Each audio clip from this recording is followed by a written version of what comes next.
Most people completely misunderstand what it actually takes to register a company in New Zealand, and because of that misunderstanding, they either assume it is overly complicated and avoid one of the most business-friendly jurisdictions in the world, or they rush into the process without understanding the structure and end up confused by legal terminology, tax steps, and compliance requirements they never expect. And that is exactly what happened to Emily, a 36-year-old entrepreneur from Seattle, who had been exploring international expansion for her digital marketing agency. At first, New Zealand was not even on her list. She was focused on the United States, the United Kingdom, and Australia. Larger markets, more visible opportunities, and more familiar systems. But one conversation changed everything. A business advisor told her something unexpected. He said, "If you want a stable, transparent, and globally respected jurisdiction to register a company, New Zealand is one of the easiest and most reputable places in the world to do it." Emily didn't believe it at first. New Zealand sounded remote, expensive, and unnecessary for a digital business. But what she didn't realize was something important. New Zealand has one of the most streamlined and modern company registration systems in the world, allowing entrepreneurs to register a limited liability company, commonly known as a limited liability company, or LLC, through an entirely online process managed by the company's office. And that is where the real journey begins.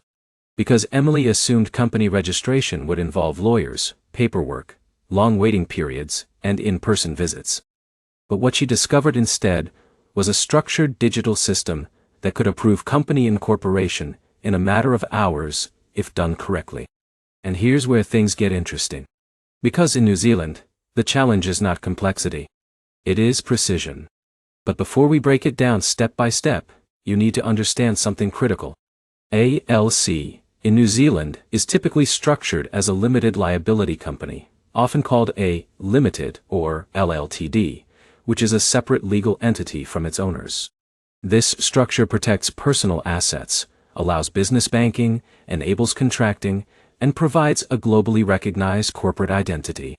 However, even though the process is streamlined, it still requires accurate information, compliance with naming rules, director requirements, and tax registration obligations. Now let's go back to Emily's journey. She arrives in Auckland, expecting a traditional bureaucratic process. Instead, she meets a local business advisor named Daniel, who has helped dozens of foreign entrepreneurs set up companies in New Zealand remotely. And the first thing he tells her immediately reframes everything. He says, "In New Zealand, company registration is not a paperwork process. It is a data entry process, governed by legal rules."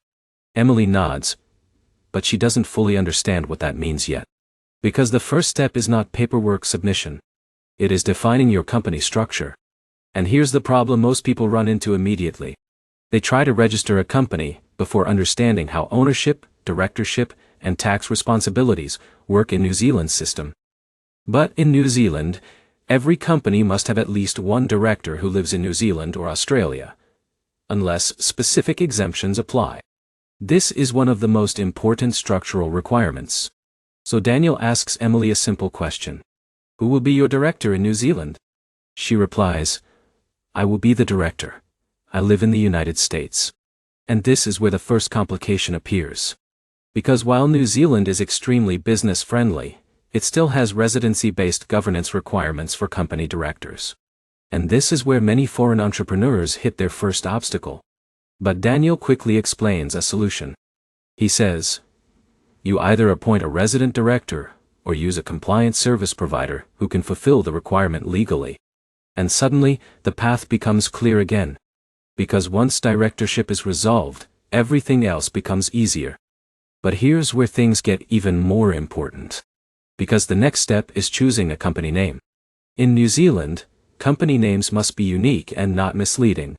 They are checked against the company's office database instantly during registration. Emily submits 3 name ideas. 2 are rejected because they are already in use. The third is accepted after minor formatting adjustment. And this is where Daniel gives her a key insight. He says, "In New Zealand, naming is not creativity first. It is availability first. That means your company name must pass legal availability checks before branding decisions even matter. And once the name is approved, you move into the digital incorporation process. This is where New Zealand becomes extremely efficient. Because company registration is handled through the company's office online platform, Emily logs in expecting a complex legal interface. But, instead, she sees a structured digital form asking for director details, shareholder information, address, and share allocation. She begins filling it out. But here's where Michael, another entrepreneur from California, made a critical mistake. He rushed through the form without properly understanding share structure. He assigned shares incorrectly between himself and his partner, which later caused accounting confusion and required correction filings. And this is where most people underestimate New Zealand. It is simple, but it is strict about accuracy. But Emily learns from this early. So she carefully defines shareholding percentages, ensures director details are correct, and double-checks all entries before submission. And because of that, her application is processed smoothly, and within a short time, she receives her certificate of incorporation. And that moment feels powerful. But Daniel immediately clarifies something important. You are incorporated, but you are not fully operational yet. Because incorporation is only the first legal step. Now comes tax registration. And this is where Sarah, another entrepreneur from Texas, encountered unexpected confusion. She assumed tax registration would be automatic.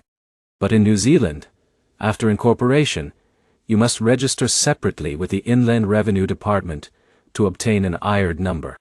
This number is essential for tax reporting, invoicing, and business banking compliance. And here's where things become even more structured. Because tax classification matters. You must define whether your business is operating as a sole shareholder company, a multi-shareholder entity, or a trust-linked structure depending on your setup. And this classification affects tax obligations and reporting frequency. But Emily avoids confusion by aligning everything early with Daniel's guidance. And that alignment makes the process smooth. But here's where things shift again. Because now she must open a business bank account. And this is often where global entrepreneurs feel the real-world complexity of company formation.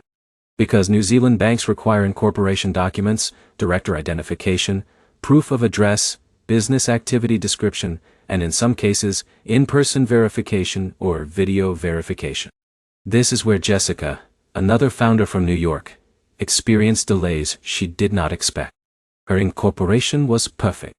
Her tax registration was pending. But her banking application stalled due to mismatched documentation formats and incomplete verification details.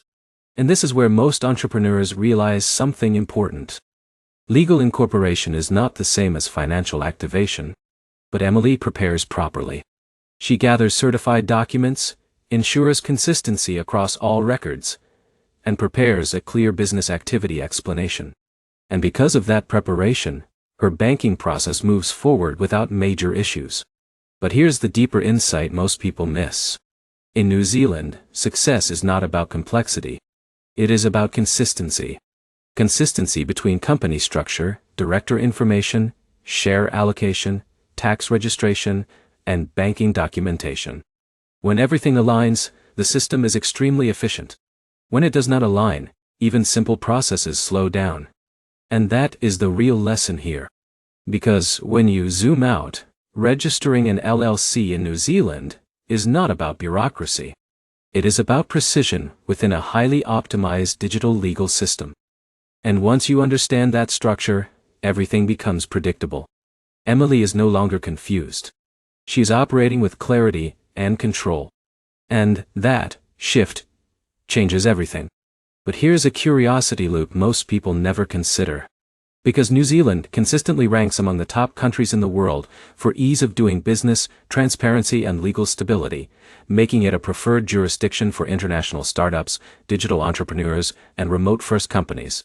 And businesses that structure correctly from the beginning benefit from long-term credibility and global banking accessibility. But only if they set up properly from day one. Because mistakes in early structure can create unnecessary corrections later. So let's bring everything together clearly. First, you define your company structure and ensure director requirements are met. Second, you choose and reserve a compliant company name. Third, you complete incorporation through the company's office online system. Fourth, You register with the Inland Revenue Department for tax purposes. And finally, you open a corporate bank account to activate full operations. Each step builds on the previous one. And skipping or misunderstanding even one step can create delays or corrections. But when done correctly, the system is fast, transparent, and highly efficient. And here is the final insight that ties everything together. Most people think registering a company in New Zealand is complicated because it involves legal rules. But in reality, it is one of the most structured and transparent systems in the world. Once you understand the sequence, you gain control. And once you gain control, global business stops feeling overwhelming and starts becoming strategic. Emily, Michael, Sarah, and Jessica all started with uncertainty. But the ones who succeeded were those who respected the structure, followed the sequence, and focused on accuracy instead of assumptions. And that is the real takeaway. New Zealand is not a difficult place to register a company. It is a precise and highly efficient one that rewards clarity, preparation, and attention to detail. So if you are considering registering an LLC in New Zealand, the real question is not whether it is possible. It is whether you are ready to follow the process correctly from start to finish, without skipping the details that matter. Because once you do, you will realize something powerful. Global opportunity is not chaos. It is structure. And when you understand structure, you can navigate opportunities most people will never even attempt.